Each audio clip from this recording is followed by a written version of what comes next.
Shalom, shalom, family. Shalom, Mishpachah. This is your Aki, Baruch Yafayahu, Baruch the Scribe. Um, this is a very short lesson. I try to make this as short as possible um, about the ongoing heresy that's been taught not only amongst some Hebrew Israelite camps, but also taught on social media outlets and just you know are is taught as if it's Torah, as if it's good doctrine, good heresy, right?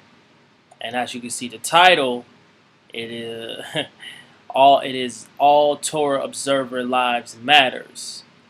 Dot dot dot, including the strangers. Yes, family, including the strangers. They life does matter.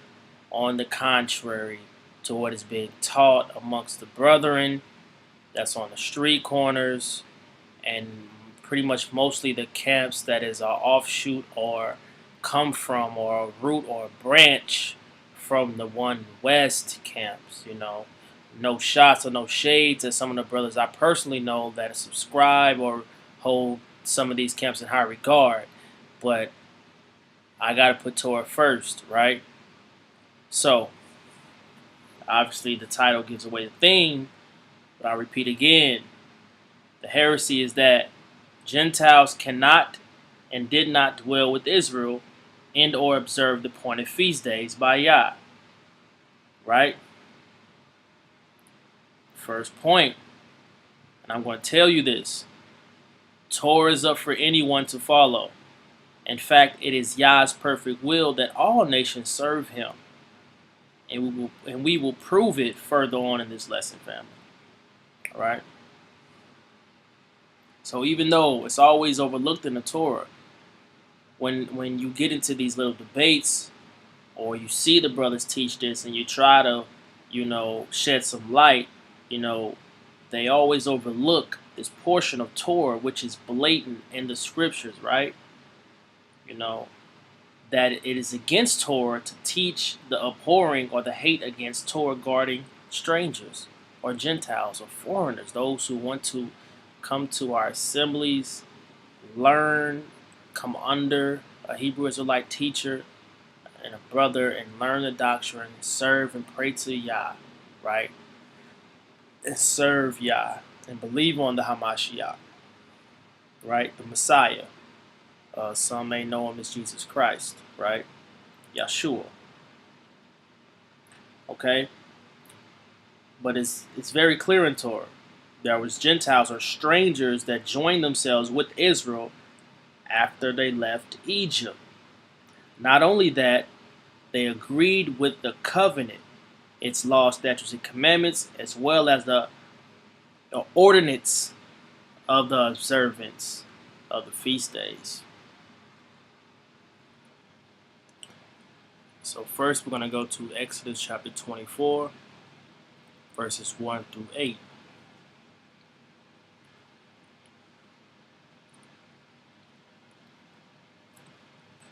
And he said unto Moses, Yahuwah said unto Moses, come up unto Yahuwah, thou, and Aaron, and Nadab, and Abihu, and 70 the elders of Israel, and worship ye afar off.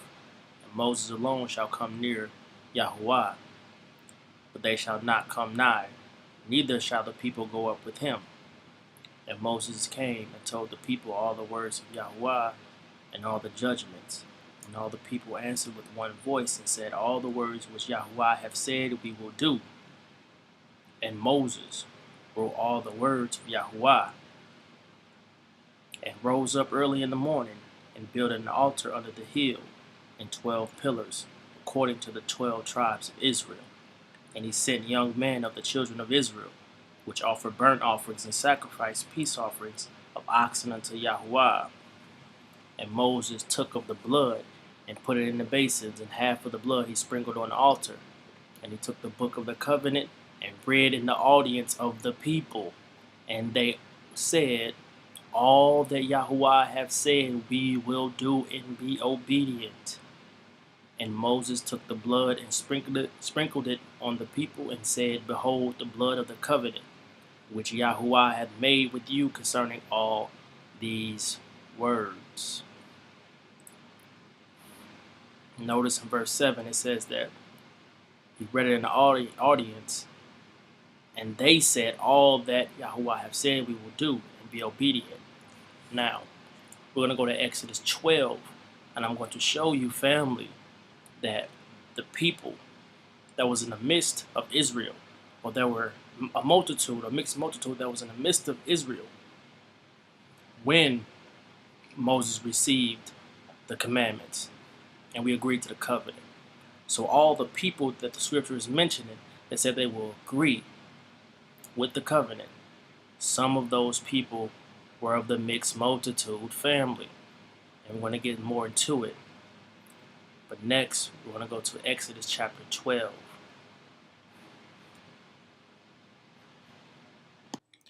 Exodus chapter 12, verse 37 through 38. And the children of Israel journeyed from Ramses to Succoth, about 600,000 on foot, that were men beside children. And a mixed multitude went up also with them, in flocks and herds, even very much cattle. Family, this is not hard to understand. Mixed multitude that went up with them also out of Egypt. And then we go deeper into the script, deeper into, after they left Egypt, and what I just previously showed in the slide is that when when Moses received the covenant, law, statutes, and commandments, it says the people agreed and said, this we will do and we will be obedient to. Some of those people were, as we see right here, a mixed multitude. And we're going to get deeper into it. But what's going on today is you have some Israelites saying that the stranger in these mixed multitude and that they were Israelites, which couldn't be further from the truth, family. Israelites that may have been that forgot to leave Egypt and ran to to the camp, or ran into to the assembly with Israel, like, hey, we want to be a part of it. No. I digress. But the mixed multitude. Let's look up the Hebrew word for mix and multitude. Because you see, brothers want to say that they are Israelites. Well, let's see what the real definition for these words. All right. Mixed multitude. Hebrew, mix, meaning what? Arab. Family, Arab. And multitude, meaning rab. That's what the English word Arab or Arab derives from. It means mixed, mingled.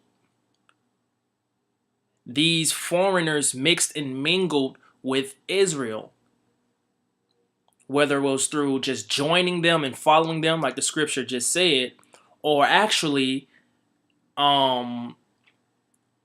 some strangers or foreigners literally marrying and going joining a covenant with a Hebrew Israelite and joining as a family. Maybe a Hebrew Israelite brother or sister took one as a wife or a husband or a concubine, right? You even have one part in the scripture, we won't go there, but there was one part, a time where there was a Hebrew Israelite woman who had a child of a stranger, of a foreigner, and that child cursed the Most High, and he was punished for it, right? So it's very simple, family.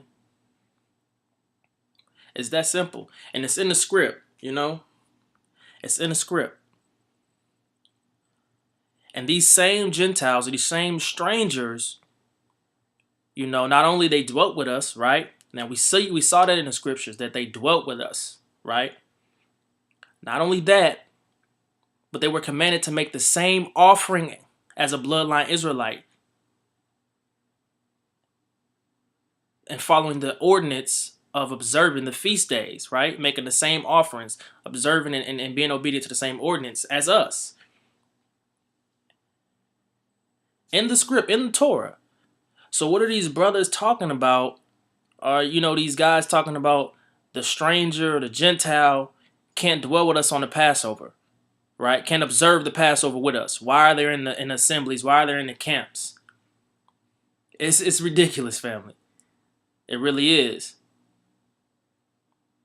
We can go into, the 12 tribes chart, right?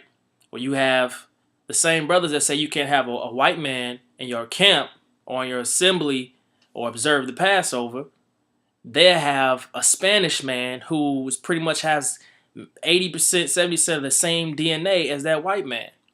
But the thing is, they say that this white man is an Edomite. So on top of that, not only he's a stranger, he's an Edomite who the Most High supposedly hates. But I digress, family, and I'm gonna have a lesson about that as well. But I digress. So let's go into the script where we see that these same strangers, these foreigners, these Gentiles, even observing and making the same sacrifices as us. All right. So we go to Leviticus chapter 24. All right. Verse 22. Right. And this is Torah overall, right? Ye shall have one manner of law as well for the stranger as for one of your own country. For I am Yahuwah your Elohim. One manner of law, family. For the stranger and for the homeborn. There's no way getting around that. Unless you're blinded by ignorance. Blinded by hate. Because hate is blinding. It clouds your judgment. Right? And we're going to get into judgment when we continue on. One ordinance, this is Numbers chapter 15, verse 15 through 16. One ordinance shall be shall be both for you of the congregation and also for the stranger that sojourneth with you. An ordinance forever in your generations. As ye are, so shall the stranger be before Yahuwah. It is that simple, family. One law and one manner shall be for you and for the stranger that sojourneth with you. Two witnesses. So that is because you have to understand the Most High is righteous. He's not like man. He don't think like us, remember? He doesn't see skin color. He sees covenant, Torah, obedience, right? Because there's dark-skinned Gentiles. There's white-skinned, light-skinned Hebrews. It's not about that. It's about covenant and obedience to Torah. That's it. The Most High's will. Perfect will. He's righteous. So if a Gentile wants to be obedient to Yah and worship him, we are to allow him to do that.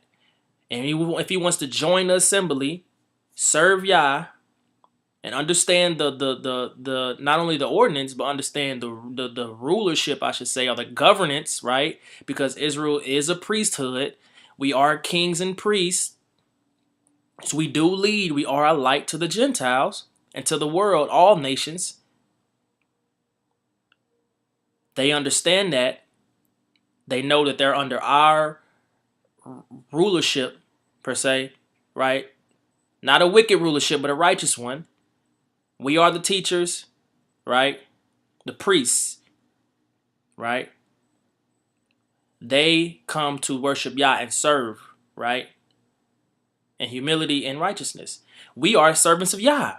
It's order, right? It's all about order, right? So we see that in the script, family. So when you seeing brothers do this, and you see this scripture, you know Torah, you're going to have to step up and say something. Speak up. You are a priest. You are a righteous judge. And if someone is spreading heresy, you can't allow that as priests. We're all supposed to be priests, right? Think of 2 Peter 2:9 or 1:9. Or 1 Peter 2:9. We are priests.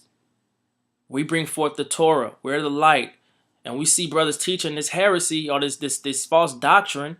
We have to say something, family, because it is the Most High's perfect will that the other nations serve him. And obviously, we know not all nations are going to serve Yah. That's what the lake of fire is for. That's what the judgment is for. There's a remnant of us, just like there's a remnant of the other nations. So when you do this, when you're hating the Gentiles and mistreating them, the other nations that want to serve and worship Yah, you're oppressing the stranger by doing that. And that brings forth the curse. Stop oppressing the stranger, because the judgment is going to fall on you. You think it might not fall right now,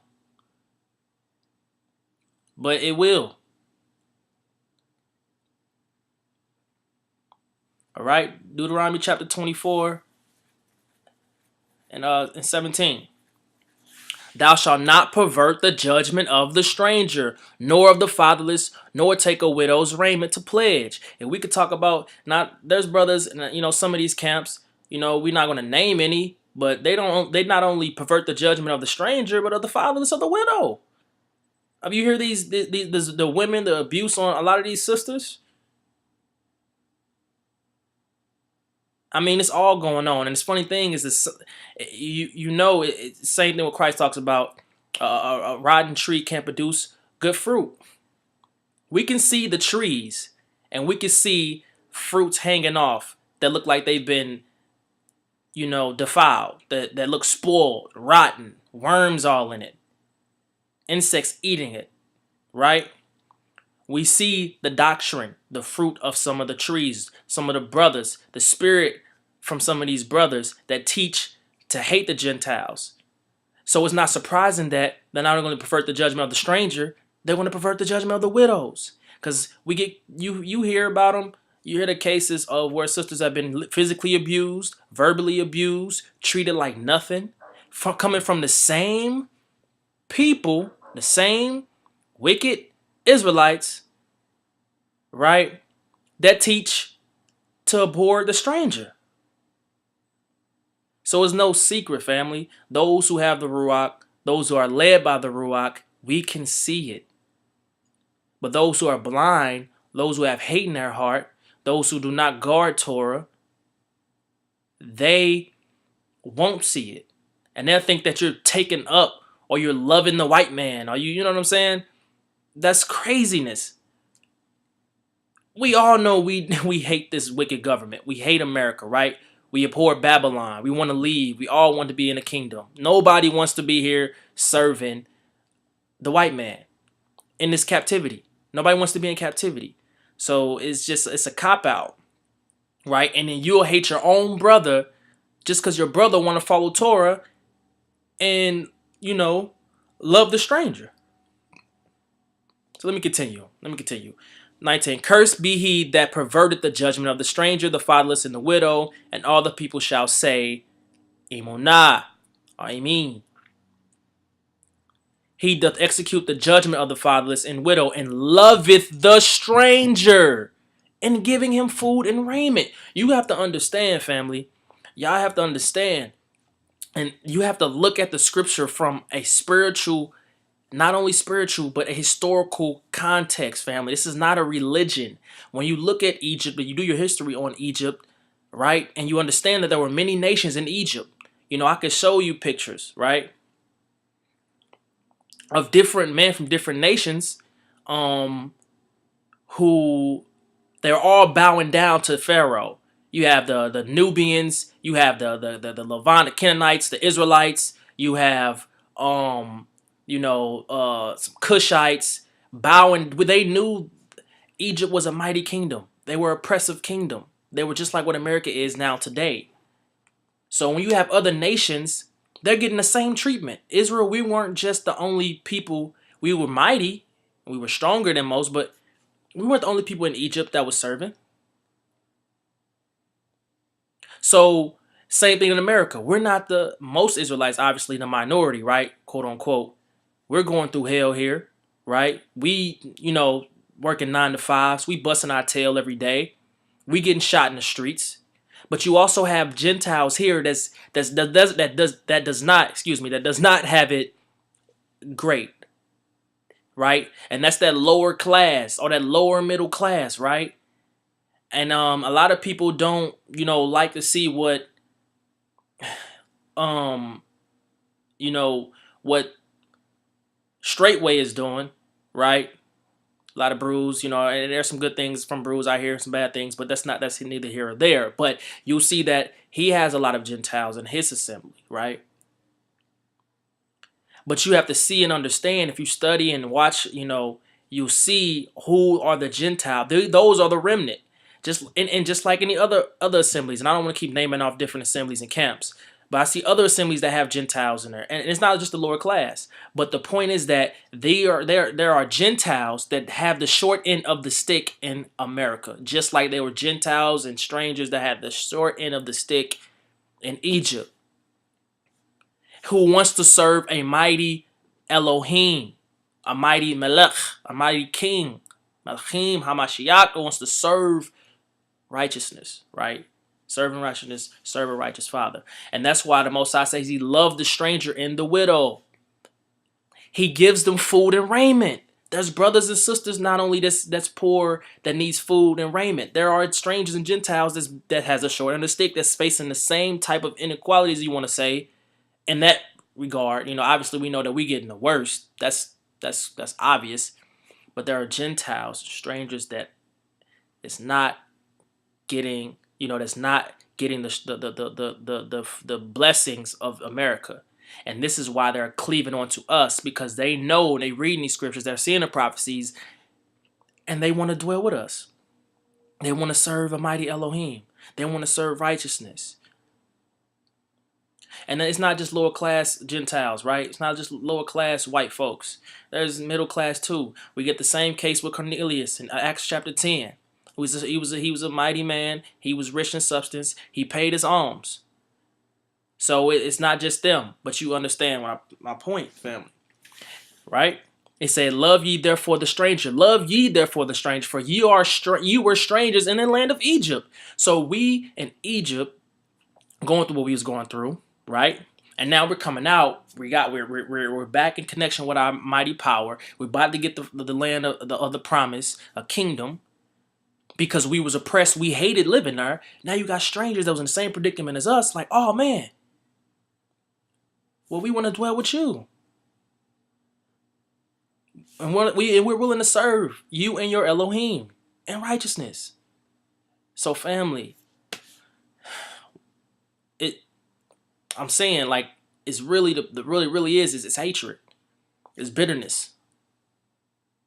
And a lot of these brothers gotta get really delivered, truly, a character change, right? Because you kings and priests. Matthew chapter 5, 13, he said, "We are a light of the world, a salt of the earth." The salt don't mean on the corners cursing people out. The light doesn't mean you can't be a light cursing people out. You can't be a light saying, "I hate you." You going to lake of fire to people that want to serve you. You can't be a light when you got people kissing and licking your toes on the corners. You be a light by following Torah, loving your neighbor, right? Loving your brother, right? Having a strong community, right?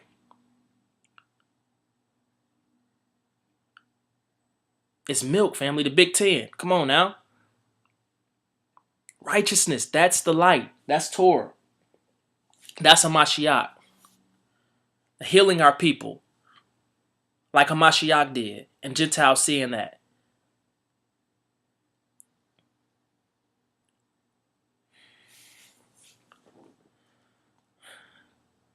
Hating the stranger is going to bring a curse on you. As i.e. the scriptures, via the scriptures. Not me. I'm not saying this. This is what the scripture is saying.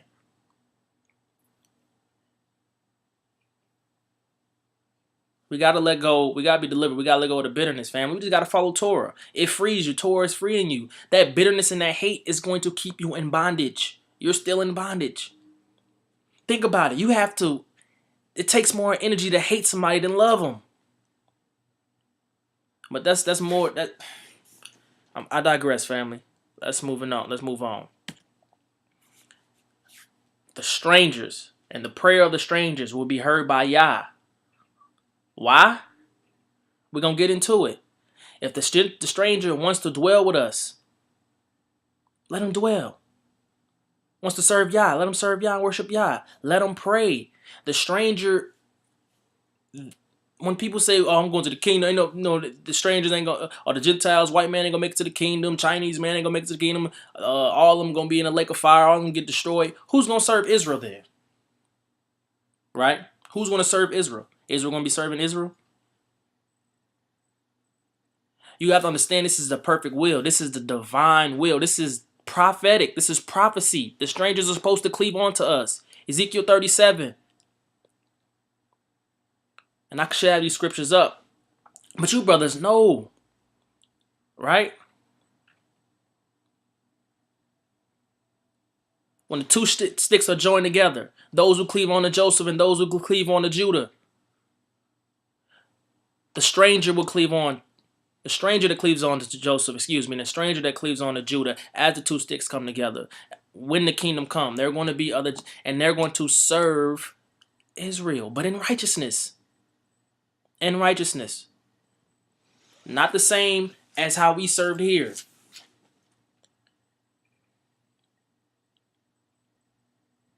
All right. 2 Chronicles. All right. And I don't have the chapter on there. I'm sorry. 2 Chronicles chapter 6, family. I'm sorry about that. It's not on the slide. 2 Chronicles chapter 6. I kind of rushed this as far as setting up the slide, but we're gonna make it do. All right. Second Chronicles chapter 6, verse 27. All right. 27 through 33. Then hear thou from heaven, and forgive the sin of thy servants and of thy people Israel, when thou hast taught them the good way wherein thou should walk, and reign upon thy land which thou hast given unto thy people for an inheritance, right? So bless the land, heal the land, right? The land of milk and honey. Give us the, if there be dearth in the land, if there be pestilence, if there be blasting or mildew and locusts and caterpillars, if their enemies besiege them in the cities of their land, whatsoever sore or whatsoever sickness there be, then what prayer or what supplication soever shall be made of any man or of all thy people Israel, when every one shall know his own sore and his own grief, and shall spread forth his hands in this house, then thou from heaven thy dwelling place, and forgive and render unto every man according to all his ways, whose heart thou knowest.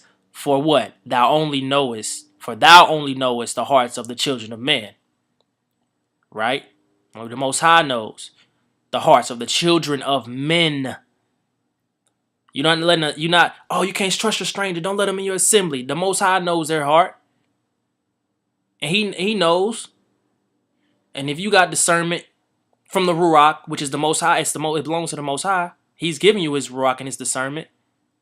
You'll see that the heart of a lot of that these strangers wants to serve Yah. They want to serve Yah in humility and in righteousness. Let me continue. Verse 31. That they may fear thee to walk in thy ways, so as long as they live in the land which thou gavest unto our fathers. Moreover. Now this is King Solomon. Remember when he got the temple, when he built the temple, right, on Mount Moriah, if I'm not mistaken, right? He's talking about the prayers and those who come to the temple, and he was blessed with divine wisdom, right? And his father is Dawid, the man after the Most High's own heart. So he said, moreover, concerning the stranger, which is not of thy people Israel, but is come from a far country for thy great name's sake, and thy mighty hand, and thy stretched out arm, if they come and pray in this house. Then hear thou from the heavens, and even from thy dwelling place, and do according to all that the stranger calleth to thee, for that all people of the earth may know thy name, and fear thee as doth thy people Israel, and may know that this house which I have built is called by thy name. That's the Most High's will.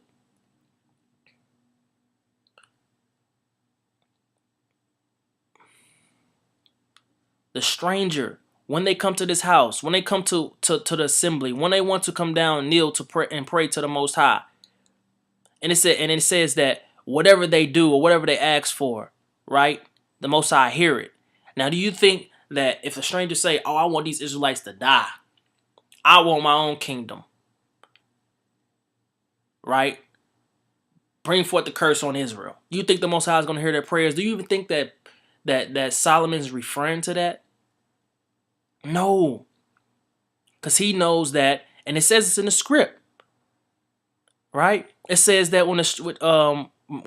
moreover concerning the stranger, which is not of thy people Israel, but is come from a far country for thy great name's sake, and thy mighty hand, and thy stretched out arm, for thy mighty hand and thy stretched out arm. They want to see the Most High's power and judgment as well, right? The Gentiles understand, these strangers understand that the world is wicked, and all the other Els, or the other gods are feeble to Yah. And they know that the heathen, right, are unrighteous, but Yah Torah is righteous. And when we rule, Yah rules. When Yah rules, we rule in righteousness, and are willing to serve him. That's why they said with a stretched out arm. We know what the mighty hand and a stretched out arm is referring to. What did the strangers know about the Most High? Is that he led Israel out of Egypt, out of bondage, into a kingdom, a righteous kingdom, with a mighty hand and stretched out arm.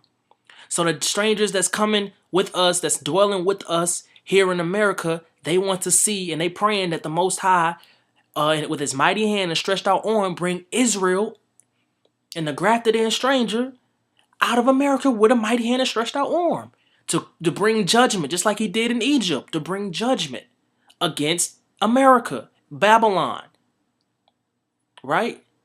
And all of her children, right? All of the Psalms 83, all of the crafty counsel. Psalms 83. Right? It's Most High's perfect will, family. You have to see this. You have to take the blinders, the hate. You have to ask for the Ruach. You have to be delivered from this, family. We are supposed to be lights, kings, and priests. We are the manifestation of Yah. With Hamashiach as our king, the manifestation of Yah on earth. When you hear the scriptures that talks about how the Gentiles will see the glory through Israel, what do you think he's saying? Is the glory on the corner, bedazzled up, cursing people out? No, family. The glory is the function. It's the Torah. It's us functioning in complete obedience and complete perfection of Yah, the perfected will of Yah. It's being the light, doing Torah, being kings and priests among the earth. So the Gentiles will see like, oh man, they serve a mighty Yah. They have the glory of the Elohim. They are called by his name. Everybody has Yah in their name. But you're supposed to have him in your heart as well. So family, I need to get this. And if you do, teach this. Give this out. They have to. This is the will of Yah. This is a part of the prophecy. This is part of Isaiah 61. This is part of Luke chapter 4, right? What Christ. This is part of Hamashiach coming, preaching the gospel, healing, delivering, all of these things, giving us, showing us how to walk in Torah. So because he had the glory on him, right? He was the living walking Torah. He was perfection. He gave us the game to us. He gave the game to the disciples. The disciples gave the game to us, Paul, right? Peter, Kepha, gave the game to us. We reading it now. And so we can have that same glory that was on them, that made all those followers, that got all those from not only just scattered Israelites, Northern Kingdom, but also Gentiles. Family, y'all have to get this. Y'all have to understand this. This is part of the prophecy. And if you're not, you're going to bring forth the curse, i.e. the scriptures, according to what Torah says.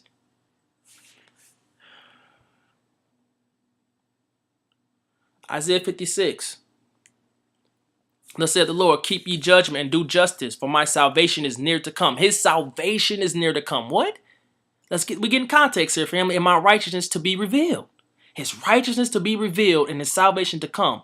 But let's see what else he's saying. Blessed is the man that doeth this, and the son of man that layeth the hold on it, that keepeth the Sabbath from polluting it, and keeping his hand from doing any evil. Neither let the son of the stranger that hath joined himself to Yahuwah speak, saying, Yahuwah hath utterly separated me from his people.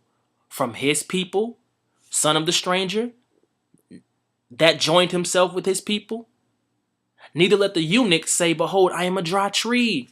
Because we are the fruits of Yah, right? Salt of the earth. Jacob, the supplanter. We are the children of Jacob, children of Israel. Don't let the eunuch say, behold, I am a dry tree. The eunuch needs that living water. The eunuch, the stranger wants to cleave to us.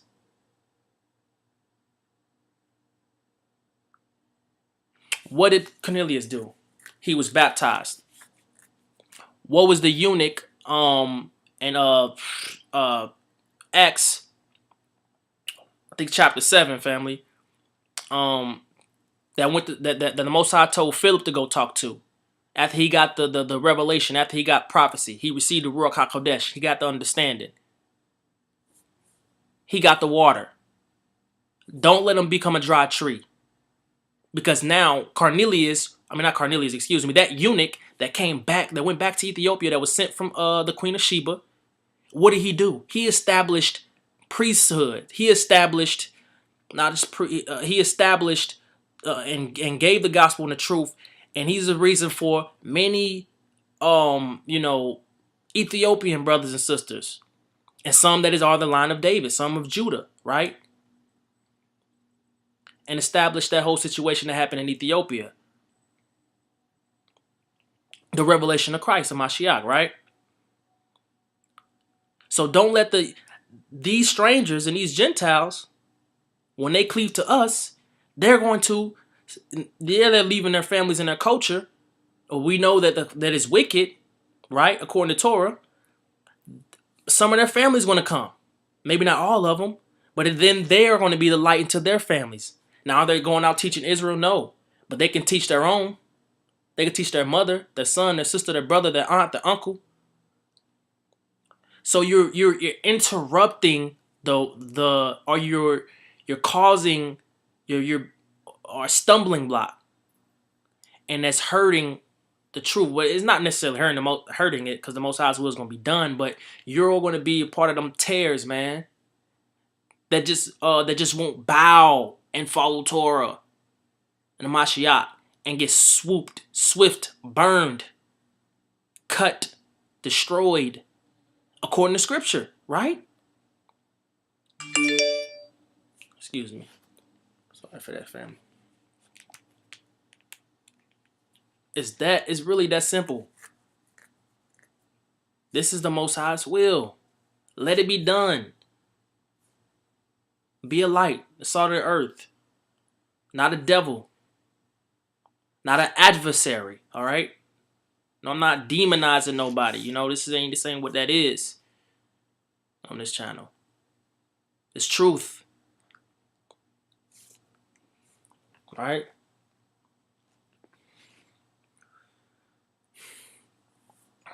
Let's continue. Zechariah chapter 8. Thus saith Yahuwah of hosts, it shall yet come. And this is just talking about, it's the will of the Most High. The other nations cleave, right? Zechariah chapter 8. Verse 20, thus saith Yahuwah of hosts, it shall yet come to pass that there shall come people and the inhabitants of many cities, and the inhabitants of one city shall go to another, saying, let us go speedily to pray. 2 Chronicles chapter 6, right? Before the Yahuwah or Yahuwah. That's the name I use, family. I forgot to mention that in the beginning. I hope that didn't veer nobody off and, people stop already halfway in or at the ending of this. And, I got people leaving because I use the name Yahuwah. Yohei Wahe, family. That's what I use. That's the name I use. That's what I subscribe to. All right. Okay. Verse 21. Pray before Yahuwah and to seek Yahuwah of hosts. I will go also. That's his perfect will. Yes, yea, many people and strong nations shall come to seek Yahuwah of hosts in Jerusalem. Right? And it's prophetic because Jerusalem is not only the land. This is not only the land, right? Jerusalem is Israel. There's another name for Israel. Right? And pray before Yahuwah. Right? Thus saith Yahuwah of hosts, in those days it shall come to pass that 10 men shall take a hold of all languages of the nations, right? And even shall take hold of the skirt of him that is of Yahudim, of the line of Judah, saying, we will go with you, for we have heard that Elohim is with you. What is the southern kingdom? What did we receive? The priesthood, the kingdom. And who came out of the line of Judah? Hamashiach.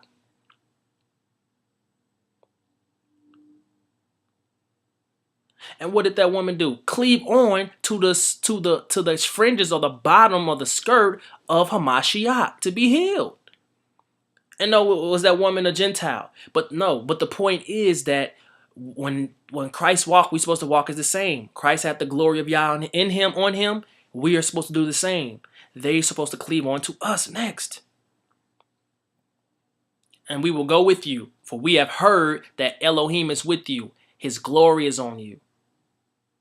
You are the light into the world, the salt of the earth, family. It's really that simple. It's really that simple, family. Well, it should be that simple. But a lot of our brothers and sisters still have bitterness in their heart, and receiving this truth, it was, the seeds that was planted of this truth was on maybe was in a corrupt field or corrupt ground, But I can understand the bitterness for my people. But fortunately for me, when I got into this truth, right, coming out of the Christian church, receiving the Ruach, the spirit of Torah, not only that, but the coming into the knowledge, and having past relationships with Gentiles, and I was fortunately, the Ruach was leading me in the right ways where that bitterness was delivered out, that hate was delivered out, delivered out of me. So,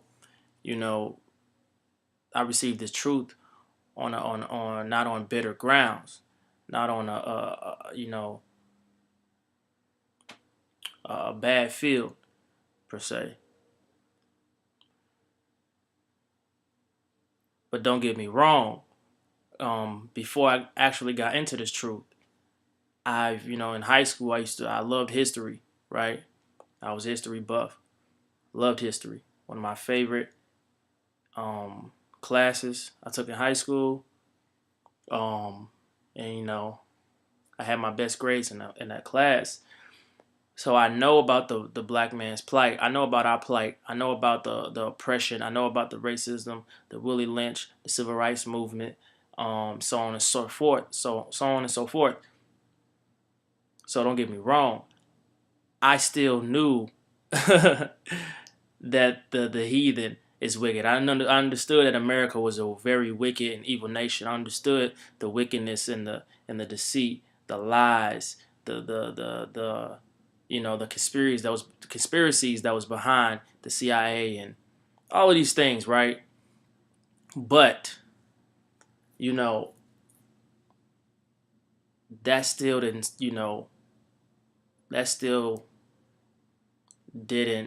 stop me from understanding the fulfillment of Torah, understanding, Yah's perfect will, right? So say that to say this: the hate for the other nations is, that the bitterness is directed, is misguided, right? Now we know that the heathen is wicked. We know that we all want America to go down. We all want that. We can't wait. You know what I'm saying? But if there are Gentiles that want to serve Yah and strangers that want to serve Yah,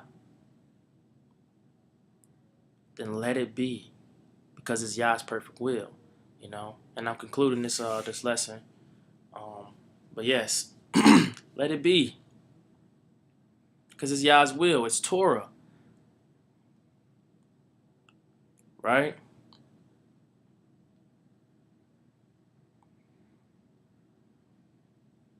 It's Yah's perfect will. So a lot of our brothers and sisters, a lot of us need to get delivered out of bitterness and hatred, and not only just against the Gentiles, not just but other things we need to get delivered from, right? Other things that's a stumbling block for us to move forward in this walk and to be that light and the salt of the earth that we was created to be, that we was given the covenant to be, and to do what Yah have commanded us to do. And it definitely ain't standing on the corners spewing hatred, right? Now, I'm not saying that anything's wrong with street teaching or street preaching and prophesying to our people, but to go out and tell those of other nations that they're damned to hell, that they're bound, they're hell bound, lake of fire bound, automatically, just because their skin color, or just because you're a white man, or an Indian man, an Asian man, that is not the will of the Father. Remember, Israel, we messed up. Our forefathers messed up. It's our fault that we are in the captivity that we are in. We forsake the covenant. It's really that simple. So when you understand that from that lens, yes, you still have this. You still want to be delivered out of this captivity. You still abhor the heathen and the other gods in the system. You want to be separate from the system and the heathen. But for those who want to serve Yah, again, it's righteous, it's Torah. Get the bitterness out your heart. We have to do that to move forward, family. But on that note, I'm going to end it off. All praises to the Father, to the Most High Yah. Long live the King, Hamashiach, Yeshua, Jesus the Christ. And I'm end on that note, family. Shalom. Blessings to all y'all. And I hope y'all get something from this. It helps you. It helps you get past the stumbling blocks, or just answer some questions for you, and also gives you the sharpens your sword. It gives you the information and the scriptures to combat against a lot of the heresies that's being pushed forth out here. So shalom, family, and I'm out.